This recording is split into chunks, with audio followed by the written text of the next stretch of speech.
It's on here now. The goalkeeper's beaten, and South Africa have done Shagger Sport 2010. ሰላም ጤና ይስጥልን እንደምናላችሁ የተከበራችሁና የተወደዳችሁ የሸገር ስፖርት ዊዝ አበበ ግደይ የዩቲዩብ ቻናል ቤተሰቦቻችን በያላችሁበት እጅግ አስደሳች ጊዜን እያሳለፋችሁ እንደሆነ ተስፋ እናደርጋለን። መልካሙን ሁሉም ለናንተ እንመኛለን። ታዲያ ይህንን ሸገር ስፖርት ዊዝ አበበ ግደይ የሚለውን የዩቲዩብ ቻናላችንን ሰብስክራይብ አድርጉት፣ የደውል ምልክቱን ተጫኑትና አዳዲስ ፕሮግራሞችን ስንለቅ መልእክት ይድረሳችሁ። ላይክ በማድረግ እንዲሁም ደግሞ ሊንኩን ለሌሎች በማጋራት በተከታዮች ቁጥር እንድንበዛ የምንሰራቸው ፕሮግራሞችም ብዙ ሰዎች ጋር እንዲደርስ የምታደርጉትን ጥረት አጠናክራችሁ ቀጥሉ እንላለን። እስካሁን ላደረጋችሁልን ድጋፍ፣ እገዛ እና እኛን ለማንቃት ለሄዳችሁት ርቀት በሙሉ ምስጋናችን ትልቅ ነው። በጣም እጅግ በጣም አድርገን እናመሰግናለን። አለን እግዚአብሔር ይመስገን፣ ሁሉም ሰላም። እንዴት ይዞሻል? ዛሬ ነው የዓለም ዋንጫ የሚጀመረው። ዛሬ የዓለም ዋንጫ ይጀመራል። አሪፍ ነው። ያው አሁን ወሬዎች በአብዛኛው ከዓለም ዋንጫ ጋር በተያያዘ በጣም በስፋት እየተሰሙ ነው። ማን የዓለም ዋንጫውን ማንሳት ይችላል፣ የትኞቹ የተሻለ እድል አላቸው የሚለውም ሰዎች አስተያየት እየሰጡበት የሚገኝ ነው። ግን ዛሬ ደግሞ በአብዛኛው ከመክፈቻ ስነ ስርዓቱ ጋር በተያያዘ የተለያዩ መረጃዎች አይተናል። እንደዚሁ የሚሰጡ ደግሞ መግለጫዎች፣ አስተያየቶችም ትኩረት የሳቡበት ጊዜ ስለሆነ የዓለም ዋንጫውን የዛሬ አዳዲስ መረጃዎችም እናነሳለን በዛሬ ፕሮግራማችን ላይ። አዎ እንግዲህ የ2026 የዓለም ዋንጫ ዛሬ ይጀምራል። ሜክሲኮ ከደቡብ አፍሪካ የመጀመሪያው ጨዋታ ይሆናል። ጨዋታው በኢትዮጵያ ሰዓት አቆጣጠር ምሽት 4 ሰዓት ላይ ነው የሚጀምረው። የፊፋው ፕሬዚዳንት ጂያኒ ኢንፋንቲኖ እንግዲህ የዓለም ዋንጫው ዋዜማ ላይ ጋዜጣዊ መግለጫ ነበራቸው። ጋዜጣዊ መግለጫው ይሄ ድግስ ላይ እንዳለ ሰው አልነበረም። የቅሬታዎች ልክ ያልሆኑትን ነገሮች በተመለከተ መሞገቶች ምናምን ነበሩ የነበሩት። ጂያኒ ኢንፋንቲኖ ለእነዚህ ጥያቄዎች የመለሱት መልስ እናነሳለን በዛሬው ፕሮግራም ላይ። የእውነት ለመናገር ብዙ መከፋቶች አሉ፣ በጣም ብዙ ቅሬታዎች አሉ፣ ብዙ ለምን ተብለው የሚነሱ ነገሮች አሉ። ጂያኒ ኢንፋንቲኖም ሁሌም እንደተለመደው የዓለም ዋንጫው ዛሬ ሊጀምር ከሆነ ትላንት ሁሌም በዋዜማው እንደዚህ ያለ መግለጫ ሰጥቶ ኢንጆይ ያርጉ፣ ኳሱን ኢንጆይ ያርጉ፣ ዓለም ዋንጫውን እንኳን ደህና መጣችሁ ይላሉ በጋዜጣዊ መግለጫዎቻቸው ላይ። የትላንትናው ግን የደህና የሚባል አቀባበል አላገኘንም የሚል ብዙ ሰው ስላለ፣ ከዚህም ከዛም የሚሰሙ ቅሬታዎች ስላሉ፣ ቅሬታዎቹን የሚያሰሙ ሰዎችን የሚደግፍ በጣም ብዙ ሰው ስለተፈጠረ፣ ምክንያቱም ልክ አይደለም እየሆነ ያለው ነገር፣ ልክ አይደለም እየተደረገ ያለው ነገር የሚያስብል ብዙ ነገር ስለተፈጠረ ለጂያኒ ኢንፋንቲኖ አይነት ሰው ይሄ ቅሬታ በጣም በጣም በጣም ከባድ ጊዜ ይፈጥርባቸዋል ተብሎ ነው የሚጠበቀው። ሌሎች ሚዲያዎች ደግሞ ምን ይላሉ? በእግር ኳስ ደጋፊዎች በዚህ ሰዓት በጣም የሚጠላ ሰው ቢኖር ጂያኒ ኢንፋንቲኖ ነው ይላሉ። የፊፋውን ፕሬዚዳንት ለራሳቸው አስተያየት ደግሞ ምክንያቶችን ያስቀምጣሉ። ጂያኒ ኢንፋንቲኖን የሚያውቋቸው ሰዎች ከዚህ በፊት ምን ብለው እንደነበረም ለማስታወስ ሙከራ ያደርጋሉ። ጂያኒ ኢንፋንቲኖ በጣም በጣም በጣም በጣም ተጠዩ ሰው ብለዋቸዋል። እና ለምን እንደዛ እንዳሏቸው በተወሰነ ደረጃ እናነሳለን። ጂያኒ ኢንፋንቲኖ ግን ቺል አርጓሉ፣ ኢንጆይ አርጉ፣ ሪላክስ አርጉ ብለዋል። በቃ ዘና ፈታ በሉ ብለዋል። ምን ዘና የሚያረግ ምን ፈታ የሚያረግ ነገር አለ? የሚዲያው እና የስፖርት ወዳጁ ጥያቄ ነው። የፊፋ ፕሬዚዳንት ብቻ ሳይሆኑ ዶናልድ ጄ ትራምፕም እንደዚሁም በዚሁ ዓለም ዋንጫ ዙሪያ ዓለም ዋንጫውን በተመለከተ ያሉትን ነገሮች አስመልክተው ሰዎች ሀሳብ ያነሱባቸዋል። እሳቸው ደግሞ ፊፋም ዓለም ዋንጫም ራሱም እኔ ጋር እዚህ አሜሪካን ከመሰናዳቱ በፊት አይቶት የማያውቀውን ስኬት አይቷል ብለዋል። እና ስኬቱን በምን እንደሚገልጹትም ለማስረዳት ሞክረዋል ለማለት ነው። ይህንን በደንብ ነው የምናነሳው። በጣም በደንብ ደግሞ እንድንነጋገርበትም የሚያስገድድ ምላሽ የተሰጠበት ይመስለኛል ከኢንፋንቲኖ በኩል የሰዎችንም ስሜት የፈተነ ቅሬታም እንዲያድርባቸው ያደረገ ነው። ለተጠየቋቸው ጥያቄዎች በቀጥታ መልስ ከመስጠት ይልቅ አንዳንዶቹ ላይ እጥፍ ሲሉ ሙከራ የሚያደረጉበት ስለሆነ እሱን እናነሳለን። ዝውውርም አብዷል። ዝውውር አብዷል። በጣም ነው በጣም የተለየ ነገር ነው የሚሰማው። ማለት የተለየ መሆኑ ብቻ ሳይሆን የምር አሁን ክለቦች ለተጫዋቾች ዝውውር ይዘው የሚቀርቡት ገንዘብ ምን አሁን የሪያል ማድሪድ ለሁሊያን አልቫሬዝ 150 ሚሊዮን ዩሮ ማቅረብ እውነት አስቦበት ነው? እውነቱ ላይ ሁሊያን አልቫሬዝ 150 ሚሊዮን አሁን ያወጣል? እውነት እንቀበላለን?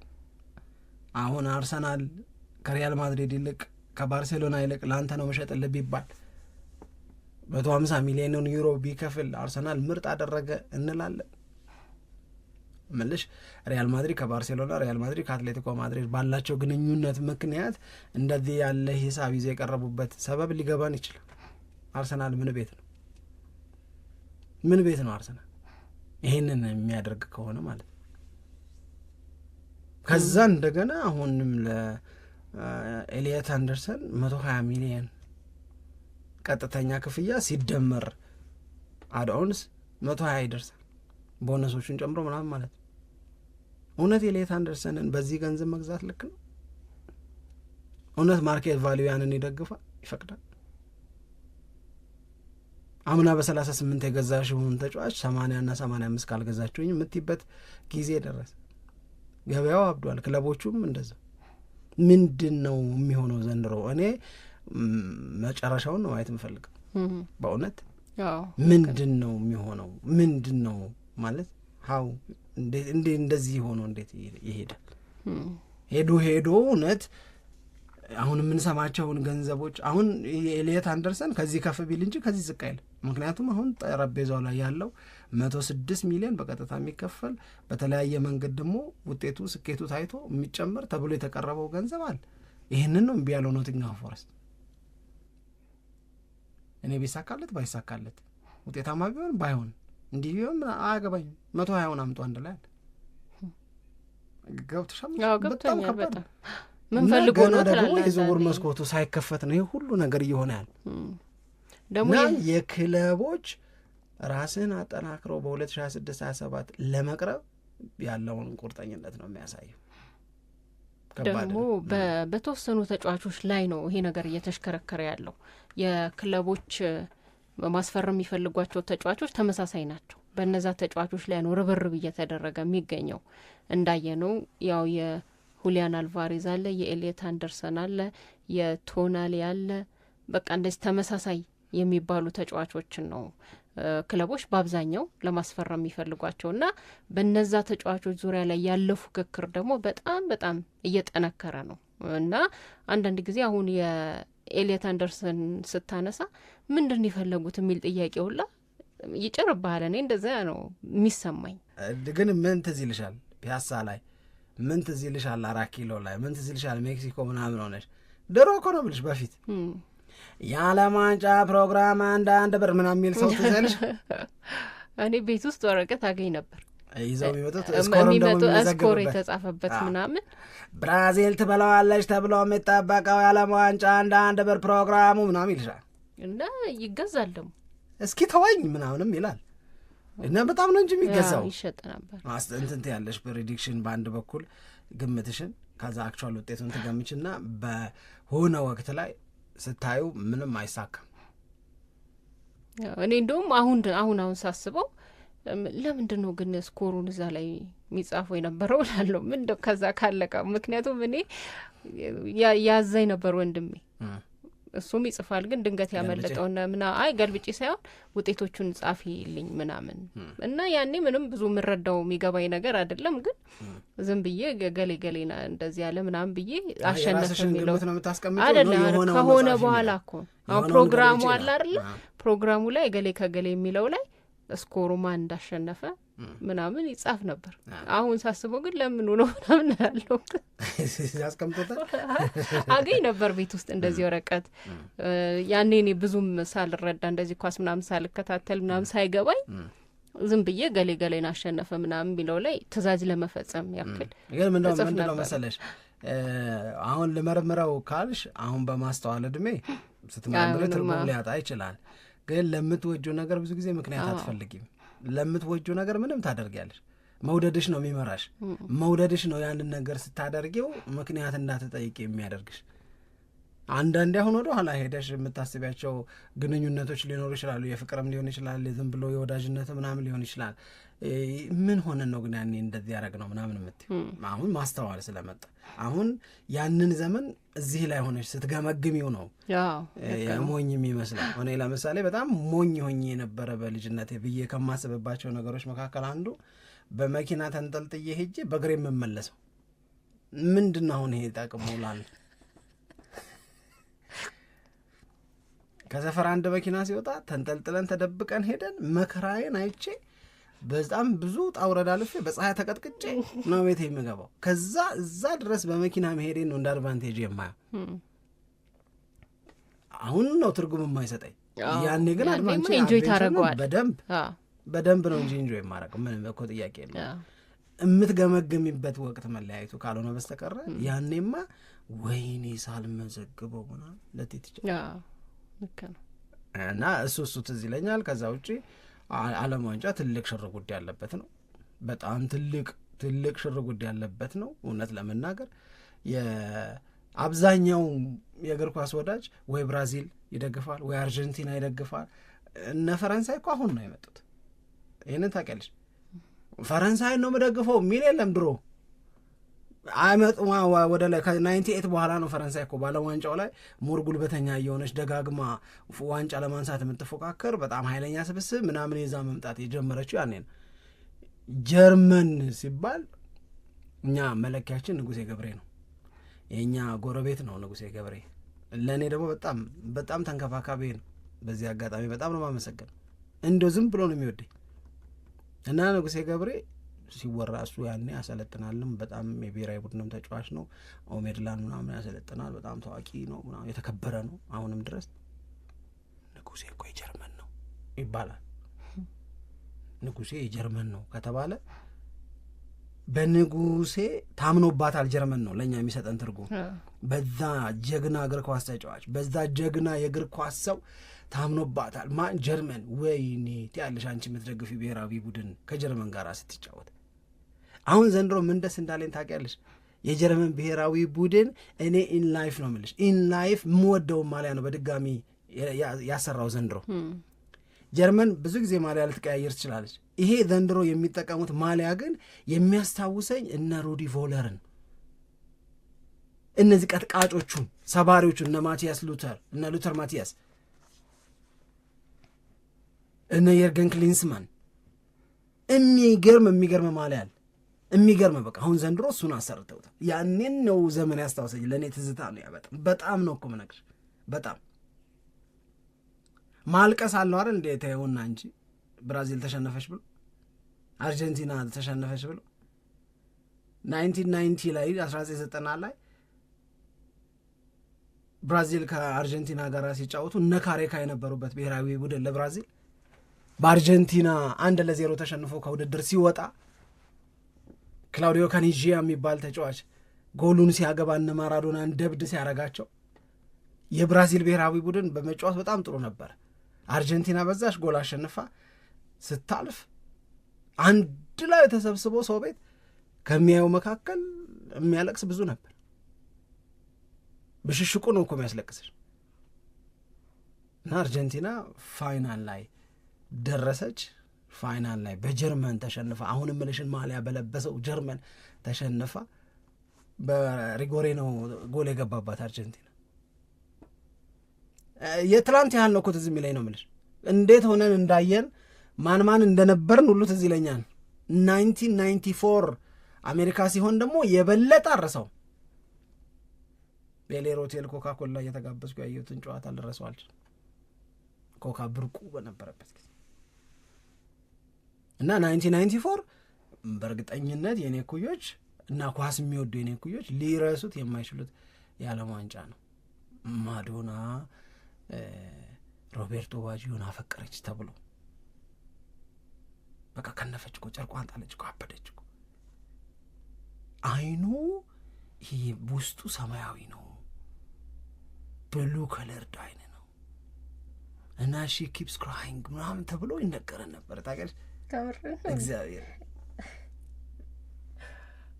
እና ያረደ ይረከው ነው ዳግርሽን እኮ እኔ ካንተ አገላለጽ ነው ያስከኝ ነው ሲሪየስ ነው እንዳልኩሽ ነው ማስታወሰው።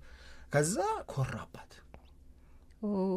አለችኝ ምናምን ለተብሎ እና ባጂዮ ያምራል የእውነት ለመናገር ደግሞ ማዶና ተባለ እንጂ ከማዶና ሌላም ገሊትም ወደደችው ምናምን ሲባል እኛ እንመራመር ነበረ። ባጂዮ ሲመጣ እንደዚህ ሲሉ አሰላለፉ ምናምን ሲወጣ አይኑን ለማየት ሙከራ ምናምን ይደረጋል። በቃ ይሄንን ማንም በዛ ዘመን የነበረ ይሄን ወሬ ሊረሳው አይችል።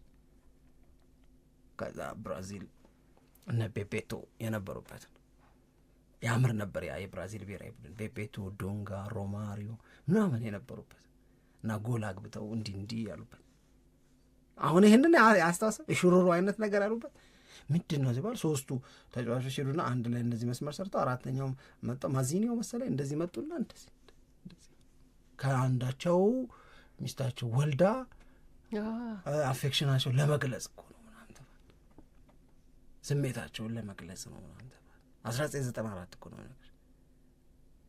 ከዛ ደግሞ ሬዲዮ ላይ ምናምን ሲያወሩ ስንሰማ ሮማሪዮ አሉ ፔናልቲ ክልል ውስጥ ካገባ አይስትም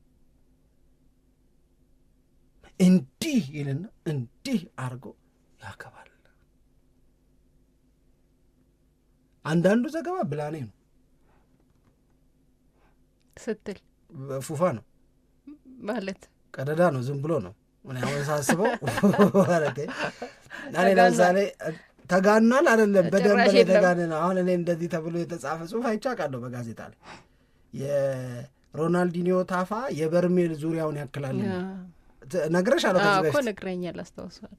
አዛኔ ሮናልዲኒዮ አገኘውታ ወረድ ነዛ የሚባል ነገር የለም ሰው ሆኖ እንደዛ አይነት ወገቡ ማከል እንኳን ገባሻ።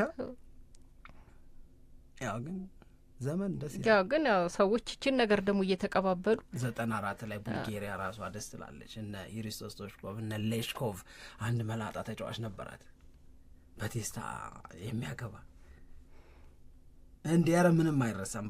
በእውነት ምንም አይረሳም። በቃ 98 ፈረንሳይ ናት።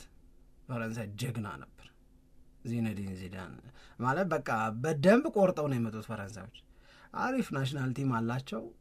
they never won the world cup never በጭራሽ በታሪካቸው አሸንፎ አያውቁም። እና ራሳቸው አዘጋጁ። ጊዜው አሁን ነው አሉ። ብራዚል ካልደገምኳለች ግን ፈረንሳይ ያኔ ነው የሷ ዘመን የሚጀምረው። ከዛ በፊት የነበሩት እነ ሚሸል ፕላቲኒ የሚችሉትን ያህል ሞክረው ግን አልሆነ። በግል ጎበዞች ናቸው።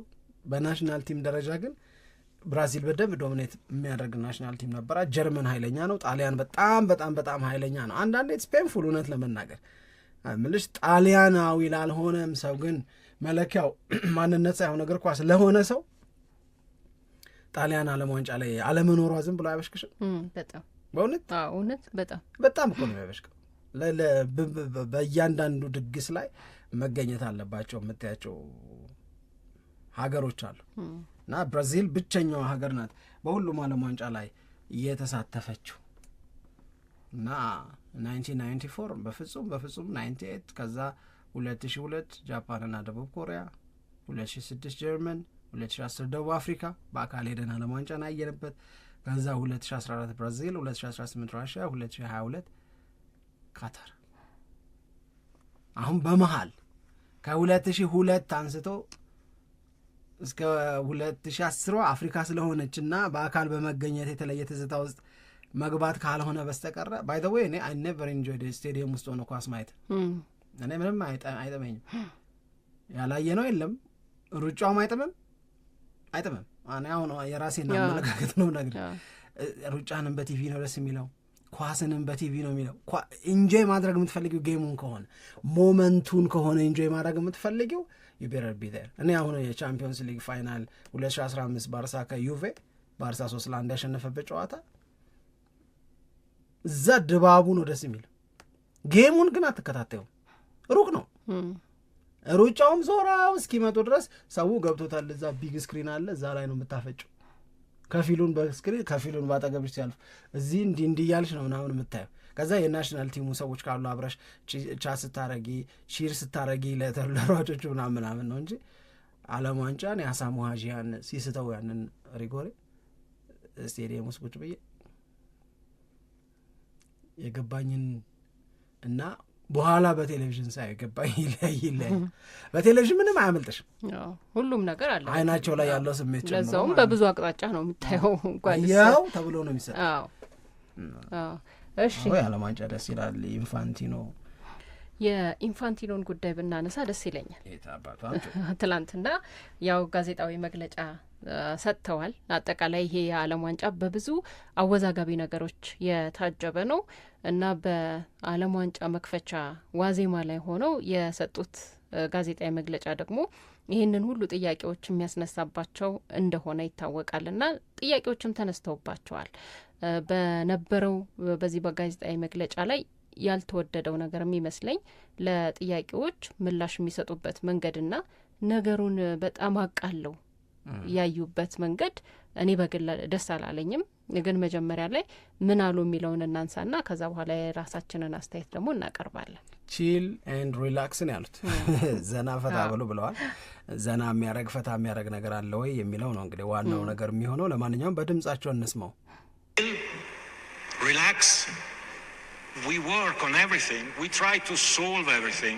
You say people should chill and relax about these situations, but you've got one of the world's top referees told he can't enter the United States, sent back home, accused of having links with suspected terror organizations. We have Mexico having to change their training, Iran having to change their training base here to Mexico. We have fans and journalists from a number of countries who aren't able to attend this World Cup because of travel bans or visa restrictions. Are you embarrassed, therefore, by what actually has come to pass? And do you have to accept that you've lost some control of your own tournament here? በጣም ምርጥ ጥያቄ ነው የጠየቀው የቢቢሲው ጋዜጠኛ። የእውነት ለመናገር ምኑን ነው ቺልና ሪላክስ የምናረገው? ዓለም አለኝ የሚለው አንዱ ቶፕ የወርልድ ሬፈሪ መካከል አንዱ አሜሪካ መግባት አትችልም ተብሎ ወደ ሀገሩ እኮ ተመለሰ። ሜክሲኮ ጨዋታዋን የምታረገው አሜሪካ ሆኖ ማናት ኢራን ጨዋታዋን የምታረገው አሜሪካ ሆኖ የትሬኒንግ ቤዟን ሜክሲኮ ለማድረግ እኮ ተገደደች። የኢራን ብሔራዊ ቡድን አባላት እኮ አሁንም ቪዛ ተከልክለው ከቡድናቸው ጋር ለጨዋታ መሄድ አለመሄዳቸውን እኮ እርግጠኛ አይደሉም። በጣም ብዙ ጋዜጠኞች እኮ እንዳትመጡ ተብለዋል። በጣም ብዙ የእግር ኳስ ደጋፊዎች እኮ ሁሉን ነገር ካስተካከሉ በኋላ ባለው የአሜሪካ ሕግ እና በአሜሪካ የቪዛ ሪስትሪክሽን ምክንያት ዓለም ዋንጫውን እኮ ኢንጆይ ሊያደርጉ አልቻሉም። ምኑን ነው ኢንጆይ የምናረገው? ምኑን ነው በምኑ ነው ሪላክስ የምናረገው? እንዴት ነው ቺል የምናረገው? ኢምባራስ ዳልሆንክም? ምናልባት ያንተ ውድድር እኮ ነው፣ አንተ የምትመራው ተቋም የፊፋ ውድድር ነው። በራሴ ውድድር ቁጥጥሩን አጣው ብለህ አትጨነቅም? ይህንን እኮ ቢጠይቃቸው ሰውየው እኔ ቺል አርጉ ስል እኔ ሪላክስ አርጉ ስል ብለው ነው ሰውየው የሚመልሱት። ጥያቄውን አልመለሱትም በትክክል። እነዚህ ጉዳዮች እጅግ አንገብጋቢ ናቸው። እነዚህ ጉዳዮች መገለል ስሜትን የዓለም ተብሎ ዋንጫው፣ የዓለም ተብሎ ውድድሩ፣ የዓለም ተብሎ መድረኩ እልል ተብሎላቸው የሚገቡ ይሄንን ጥያቄ ይሄንን ስሜት እንዲህ ያለውን የስሜት ውጣ ውረድ የማያሳልፉ ተጫዋቾች፣ የማያሳልፉ ዳኞች፣ የማያሳልፉ የብሔራዊ ቡድን ደጋፊዎች አሉ። ይከለክሉን ይሆን? እንገባ ይሆን? አሜሪካን ድረስ ሄደሽ ተሳፍረሽ ዘርበልት ከዚህ ልባል ይችል ይሆን እያልሽ ካሁን አሁን ምን እንደምትባይ እርግጠኛ ሳትሆኚ ይሄ ዌልካምድ የመደረግ ወይም የምር እንደ እንግዳቸው የመቀበል ነገር እንደማይኖር እያወቅሽ ዓለም ዋንጫው ለእኔና ለእንግሊዝ እኩል ነው ልትይኝ አትችይም። ለእኔና ለፈረንሳይ እኩል ነው ልትይኝ አትችይም። እነሱ ይህንን እየሰሙ እኮ አይደል? የእነሱ ወሬ ቲኬቱ ተወደደ ነው። እሱም ትክክል ወሬ ነው። እሱም ልክ ነው። ለምን ነው አንድ ቲኬት አንድን ቦታ 5 እጥፍ ዋጋ ጨምረሽ አተረፍኩ ልትይ ነው? ተሳካልኝ ልትይ ነው? በዓለም ዋንጫ ይህን ያህል ገንዘብ ተሰበሰበ ልትይ ነው? የእግር ኳስ ደጋፊውን ከረንት ሲቹዌሽን፣ የእግር ኳስ ደጋፊውን አቅም እና እግር ኳስ ትኬት ሸጠሽ ብዙ ብር ማትረፍ ከልክ በላይ አስወደደሽ ያንን እንደ ትርፍና እንደ ስኬት ይውልኝ የምትይበት ሳይሆን የብዙ ሰዎች መሰብሰብ፣ የብዙ ሰዎች መቀራረብ፣ የብዙ ሰዎች ኢንጆይ አድርጎ መመለስ ነው የፊፋና የዓለም ዋንጫው ትልቁ ስኬት። ገንዘብ በተለያየ መንገድ እኮ ይሰራሉ። አሁን ዶናልድ ትራምፕ የሚናገሩት ነገር ምንድን ነው? ይሄ ዓለም ዋንጫ ከዚህ በፊቱ ሁሉ የተለየ ነው። ቲኬት እኮ ሁሉንም ሸጡ በብዙ ብር ነው። ይሄ ስኬት አይደለም ለእርሶ ካልሆነ በስተቀር ይሄ ስኬት አይደለም። ብዙ ሰዎች ቅር ብሏቸዋል። ብዙ ሰዎች የመገፋት ብዙ ሰዎች ዓለም ዋንጫውን የነሱ እንዳልሆነ ወይም ለነሱ የተፈቀደ እንደሆነ ፊል እያረጉት አይደለም። ከዚህ በላይ መክሰር አለ እንዴ ለፊፋ? ሲሪየስሊ ነው የምልሽ። ከዚህ በላይ ኪሳራ እኮ የለም። ዓለም ዋንጫው የአውሮፓውያኑ ይህ እንደ ልባቸው መግባት መውጣት የሚችሉ 11 ሰዓት አቁመው የማይጠየቁ 6 እና 8 ሰዓት ላይ ኤርፖርት ቁጭ አርገሽ የማጠይቂው ተጫዋች አለ እንግሊዝ ሄዶ እየዋኘ ውሃ ውስጥ ሆኖ በቴስታ ኳስ እየተለማመደ how could it be fair? እንዴ ነው ፌር የሚሆን? እኔ በእውነት ለምናገርሽ አንድ ነገር አንፌር ነገርን መቀበል የሚችል ሰው በጣም የታደለ ሰው ነው። እኔ ማንም ላይ ይድረስ አንፌር የሆነ ነገር ግን ሰላም አይሰጠኝም። እውነት ለመና ማንም ላይ ቢደርስ ነው የምነግርሽ። ልክ አይደለም የምለው ነገር ፔንፉል ነው በጣም። አሁን ምኑን ነው ቺል የምታረጊው? ማን ነው ቺል የሚያረገው? how could you relax እንደዚህ እየተባልሽ ያልሽ ድሮ ወደ ተለያዩ አውሮፓ ሀገሮች ወደ ተለያዩ አሜሪካን ሀገር ምናምን ስንሄድ እነ ኃይሌም ጭምር ሲሉ የሰማሁት እለፍ ይሉና ልክ ጥቁር መሆንሽን ሲያውቁ ለምን መጣ? ኦኬ እሺ በጣም ብዙ የአሳይለም ኬዝ የገጠማቸው ነው ምናምን ትያለሽ። ያንን ለማሻሻል እንደ ሀገር ብንሰራ ይሄ የሚከበር ዜጋ እንድንሆን ብንለፋ ምናምን ነው የምትይው። በራስሽ ፈቃድ አገርሽ ልምጣ ብለሽ ነው ሄድሽው፣ ወስነሽ ነው ሄድሽው። እነሱ የዓለም ኢቨንት አዘጋጅ ሆነው ድግሱ ለሁሉም ነው ተብሎ ተለፍልፎ እኔም ከሁሉም መካከል አንዱ ነኝ ብለሽ ሄደሽ አይደለም መገፋት ያለብሽ። አሜሪካንን ማየት ፈልጋለሁ መጎብኘት ፈልጋለሁ ስል ነው አትጎብኘኝ አልፈልግም ልትለኝ ትችላለች፣ መብቷን። የዓለምን ድግስ ወስዳ ሶማሊያ አትግቢ፣ ኢራቅ አትግቢ፣ ኢራን ግቢ ምናምን ግን ልትል ግን አትችል። እንደዚህም አይነት አሰራርም አልነበረም። ኖ ወይ መኖርም የለበትም። እንደውም በታሪክ ሁሉ ተጠቅሶ መረጃዎች ሲወጡ ነበር። ለምሳሌ በ1966 በነበረው የዓለም ዋንጫ ላይ በእንግሊዝ በተዘጋጀው ማለት ነው። ያኔ በነበረው የወቅቱ ፖለቲካ አማካኝነት እንግሊዝ ኖርዝ ኮሪያ ያው ኮሚኒስት ስለሆነች ወደ ሀገሬ በቃ ባትገባ ፈልጋለሁ ብላ ነበር እና በዛ ወቅት ላይ ይህን ነገር ትፈቅጂ ከሆነ ወደ ሀገሬ አትገባም የምትይ ከሆነ ይህንን የዓለም ዋንጫው ማዘጋጀቱ ይሰረዛል ተብሎ ነበር። አይ በቃ ብላ እንድትገባ ፈቅዳለች። ይሄ አንደኛ ነገር ነው። ከዛ እንደገና ቀጥሎ ደግሞ ኢንዶኔዥያንን በተመለከተ በ2023 ላይ አንደር 20 ወርልድ ካፕ ታዘጋጅ ነበር። አሁን በቅርብ ማለት ነው። ያኔ ከእስራኤል ጋር በነበረው ጥሩ ያልሆነ ግንኙነት እስራኤል ወደ ሀገሬ እንድትመጣት አልፈልግም በማለቷ ተነጥቃለች ይህንን ውድድር የማዘጋጀት ፍቃዷል። አሁን እነዚህ በፊፋ ላይ በዓለም ዋንጫ ጨዋታዎች ላይ የነበሩ ልምዶች ናቸው። ግን ልምዶቹ በምን መንገድ ነው የምናስታውሳቸው ከተባለ አዘጋጅ ሀገር የትኛውንም ሀገር ቢሆን የማስተናገድ ግዴታ አለበት። ፖለቲካ ሌላ ነው፣ እግር ኳስ ጨዋታ ደግሞ ሌላ ነው። ሁለቱ በአንዱ ላይ ተጽዕኖ እንዳያሳድር ይፈለጋል እና ደግሞ ወደ ተግባራዊ ፖለቲካዊ መልእክት በጨዋታ ወቅት ማስተላለፍ አይችሉም። ለዛ ነው ከዛ የነጻ ነው እንዲሆኑ ይፈለጋል። እና ብዙውን ጊዜ ጫና የሚደረገው አዘጋጅ ሀገሮች ላይ ነው። አሁን ግን አዘጋጅ ሀገር ናት ፊፋ ላይ ጫና እያደረገች ያለችው። ይሄ ኦብቪየስ ነው፣ ግልጽ ነው። እንደውም እኔ ይሄ ኢንፋንቲኖ ቺል ሪላክስ ምናምን ሲሉ እውነት ለመናገር በሳቸው ንግግር ላይ እኔ ዶናልድ ትራምፕ ነበር የሚታዩኝ። ለመሰለ እንደዚህ ያልኩት ነገሩን አቃሎ ምንም ቦታ ሳይሰጡ በቃ ዝም ብሎ ትላላችሁ ሸውዶ የማለፍ ነገር እንደዚህ አይነት ነገር እሳቸውም ይናገራሉ ብዙ ጊዜ በማን አለብኝነት የሚነገሩ ንግግሮች አሉ። አሁንም ሪላክስ ቺል ምናምን ሊያስብል የሚችል ነገር የለም። በዓለም ዋንጫ ዋዜማ ላይ የነበሩት ነገሮች በሙሉ ፊፋ ላይ ጥያቄ የሚያስነሱ ናቸው፣ ምንም ጥርጥር የለውም።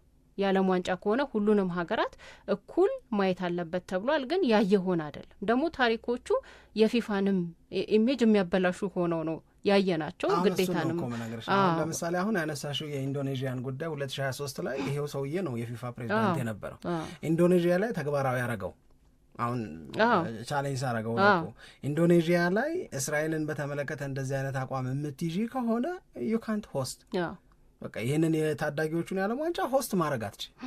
ምክንያቱም ኤቭሪበዲ መሳተፍ ይችላል፣ ዌልካምድ መሆን መቻል አለበት። ይሄ አቅም ከሌለሽ ተይው። ቁርጥ ያለ አቋም ነው። አሜሪካ ላይ አሁንም ጂያኒ ኢንፋንቲኖ ናቸው ፕሬዚዳንት። አሜሪካ ላይ ሲሆን ግን በማብራሪያ ነው ሊሸውዱና ሊያልፉት የሚሞክሩት። አሜሪካም ላይ ተመሳሳይ የሆነ ጠንካራ አቋም ፊፋ ሊኖረው ይገባ ነበር። 1966 ላይ ግን እንግሊዝን ኢንፎርስ ያደረጉት የፊፋ ፕሬዚዳንቶች ሌሎች ናቸው። አሁን ጂያኒ ኢንፋንቲኖ ነው። ጂያኒ ኢንፋንቲኖ አሰራሩ ለኢንዶኔዥያ ሌላ ነው፣ ለአሜሪካ ሌላ ነው። እግዚአብሔር ይመስገን ግን እውነት ለመናገር የጂያኒ ኢንፋንቲኖን ፐርሶናሊቲ በተመለከተ ቀደም ባለው ጊዜ የቀድሞ አለቃው ሚሼል ፕላቲኒ የተናገረው ነገር አለ። አሁን ይሄንን ሁሉ እኛ ሲገባን ምናምን እኮ አይደል፣ በጣም ቀደም ብሎ 2023 አካባቢ ምናምን ሲናገር ሚሼል ፕላቲኒ ምን አለ? ዘ ጋርዲያን ላይ ነው የተናገረው ሚሼል ፕላቲኒ። ከዛ በኋላ አሁንም ከጂያኒ ኢንፋንቲኖ ጋር የሚሰራ የፊፋ ስራ አስፈጻሚ ውስጥ ያለ ሰው ስሜን እንዳጠቅሱ ብሎ ስለ ጂያኒ ኢንፋንቲኖ የተናገረው ነገር አለ። ሚሼል ፕላቲኒ ምን አለ? ፓወርፉል እና ሀብታም ሰው ይወዳል። ለፓወርፉል እና ገንዘብ ላለው ሰው አጎንባሽ ነዋል። ክርስቶስን ነው የምልሽ። እንዲህ ብሎ ነው ቃል በቃል ያስቀመጠው ጂያኒ ኢንፋንቲኖ። አጎንባሽ ወዬ ባይ ነው። ምን አበላሹ፣ ምን ተሳሳቱ፣ ይሄ እኮ ልክ አይደለም ምናምን ብሎ ሊሞግትልሽ ይቅርና ሰንበሪ ፓወርፉል ከሆነ እዛ አካባቢ ነው። ሁሌ ገንዘብ ካለ እዛ አካባቢ ነው።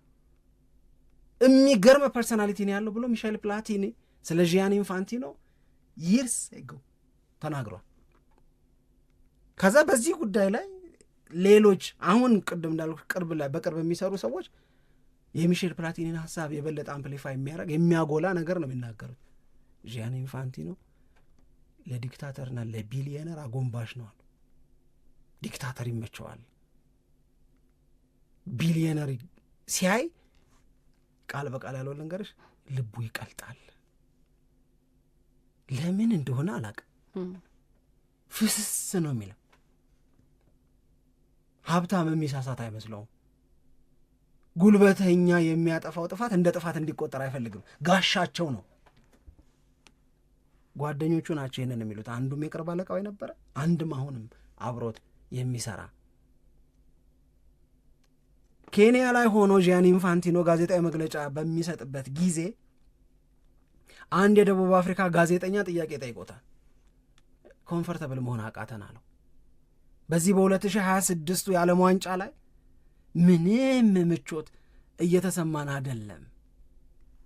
ምቾት የነሳን ነገር ደግሞ አሜሪካ እንደኛ ላሉ አፍሪካውያን እንደ ሌሎች ሀገራትም ላይ ያላት ፖለቲካዊ አመለካከት ልክ እንደ ሌሎቹ ሀገራት ሁሉ ዓለም ዋንጫውን የኛ ብለን እንዳናስበው የሚያደርግ የሚገፋ ነገር አላት። ይሄ ነገር ብዙ አፍሪካውያን ተጫዋቾችን፣ ባለሙያዎችን፣ የሚዲያ ሰዎችን ያሳስባቸዋል። ምን ልትል ትችላለህ ብሎ ጠይቋቸዋል ጂያኒ ኢንፋንቲኖ። ምንም አትጨነቁ፣ ምንም አትጨነቁ፣ የዓለም ዋንጫው የሁላችንም ነው፣ ሁላችሁም በበጎ የምንቀበልበት የዓለም ዋንጫ ነው የሚሆነው፣ ገፊ ማንም አይኖርም ምናምን ብሎ ኬንያ ላይ ቃል ገብቷል። ስለ ቪዛ ፕሮሰስ ሲነሳ የቪዛ ፕሮሰስ ጠንካራ ነው፣ በጣም ሃይሊ ስትሪክትድ የሆነ እንትን አለ። አሰራር አላቸው ምናምን፣ ግን እሱን ስሙዝ እናደርጋለን። በካናዳም በሜክሲኮም በአሜሪካም እነ ካናዳ አቃፊ ነው መሆን የፈለጉት። ኑ ዓለም ዋንጫውን ኑ ምናምን ነው የሚሉት። አሜሪካ ስትሆን ግን ዘርቤ ትላለች። ዘርቤ ስትል ያለሳቸው አይሳካም ነበር ያለም ዋንጫ ይልልኛል ጂያኒ ኢንፋንቲኖ አለ እኮ ትናንትና ተናገረ። ያለ ዶናልድ ትራምፕ የሚገርም ሰው ምናምን ብሎ እንድናመሰግን ነው የሚፈልጉት። በዚህ በነበረው ጋሼ እንድንል ነው። ለምሳሌ ኢራን አትሳተፍም ከውድድር ውጭ ናት ትሉ ነበረ። አሁን ለአንድ የፊፋ ፕሬዚዳንት ኢራን እንድትንከራተት መደረግ ምንም አልመሰለውም እኮ። እሱን ነው እኮ እኔም ላነሳ የነበረው። እናንተ የነበራችሁ ሀሳብ አትሳተፍም ትሉ ነበረ፣ ዘንድሮ መቅረቷ ነው ትሉ ነበር። ግን ይኸው አሁን ዓለም ዋንጫ ላይ እየተሳተፈች ነው እና እንደዚህ አይነት የዓለም ዋንጫ ተካሂዶ አያውቅም። በጣም በቃ ስኬታማ ነው ብለው ከተበላሸው ነገር ይልቅ በቃ ይህንን ነገር አሳክታቸዋል ተብሎ እንዲመሰገኑ ነው የፈለጉት። እኔ አንድ በጣም ፔንፉል ነው ብዬ የማስበው በትላንትና በነበረው መግለጫቸው ላይ ነገሩ ሁሉ ተከናወነሽ ሆነ። አንዳንድ ጊዜ በቃ እንደው ሆነ በሚለው እንያዘው፣ ማድረግ ያለባቸውን አላደረጉም። ግን ከሆነ በኋላ ያንን የቅሬታ ስሜት ያንን በቃ ሰዎችን ያሳዘነውን ነገር ስሜቱን እኮ ሼር ማድረግ እኮ ያስፈልጋል እኮ ግዴታ እኮ። በዛ ነገር ላይ ለመሳለቅ መሞከር ግን አዝኛለሁ ማለት አንድ ነገር ነው። ይሄ ነገር መሆን አልነበረበትም፣ ከአቅማችን በላይ ነው ብሎ አስተያየት ሊሰጡ ይችሉ ነበር። ግን በዛ ነገር ደግሞ ለመሳለቅ መሞከር ነው እኔ ታየኝ።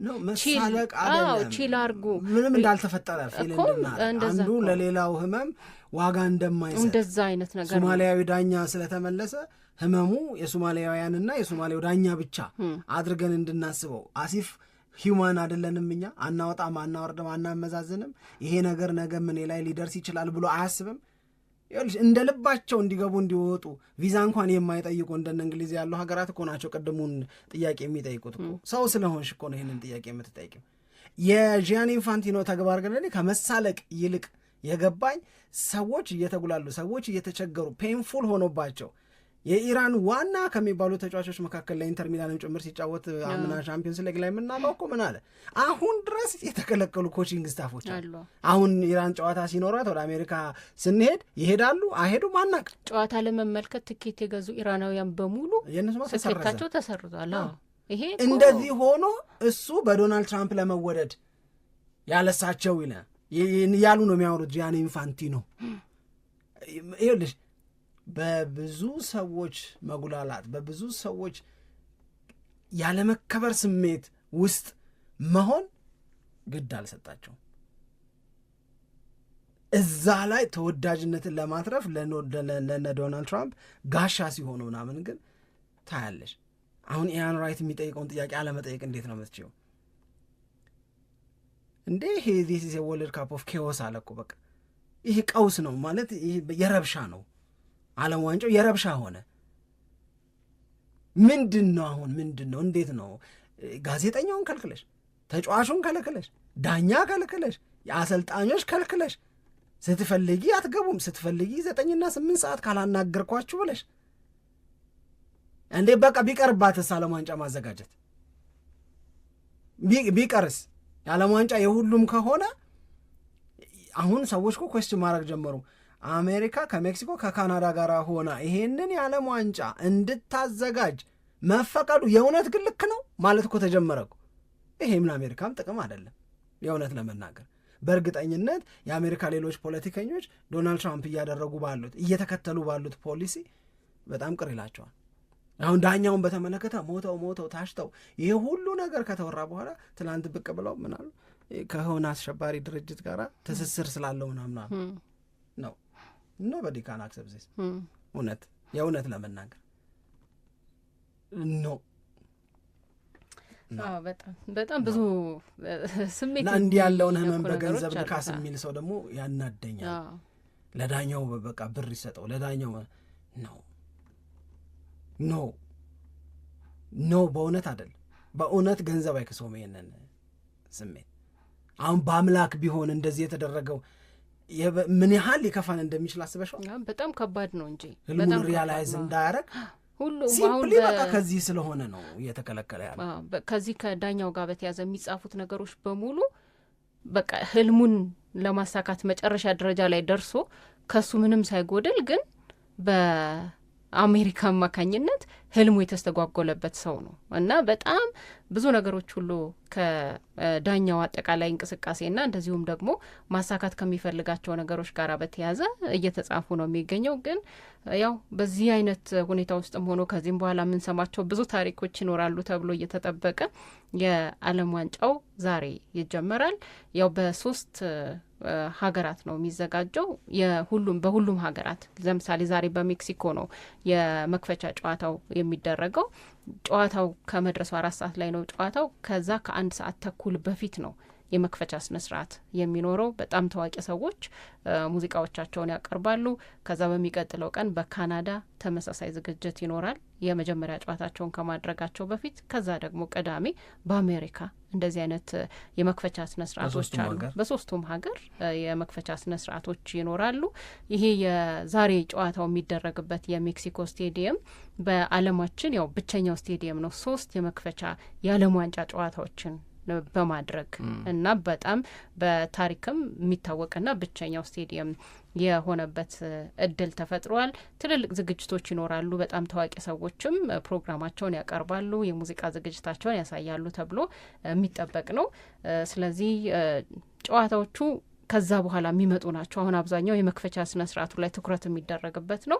ከጨዋታዎቹ ጋራ በተያያዘ ግን ምናልባት ይሄ የምድብ ጨዋታዎች ካለቁ በኋላ ጥሩ የሚባለውን ፉክክር እናያለን ብለው ሰዎች አስተያየታቸውን እየሰጡ ነው የሚገኘው። ራውንድ ኦፍ 32 ራውንድ ኦፍ 16 ኳርተር ፋይናል፣ ሰሚ ፋይናል፣ ፋይናል የሚሉት የበለጠ አሪፍ ናቸው የሚል ነው።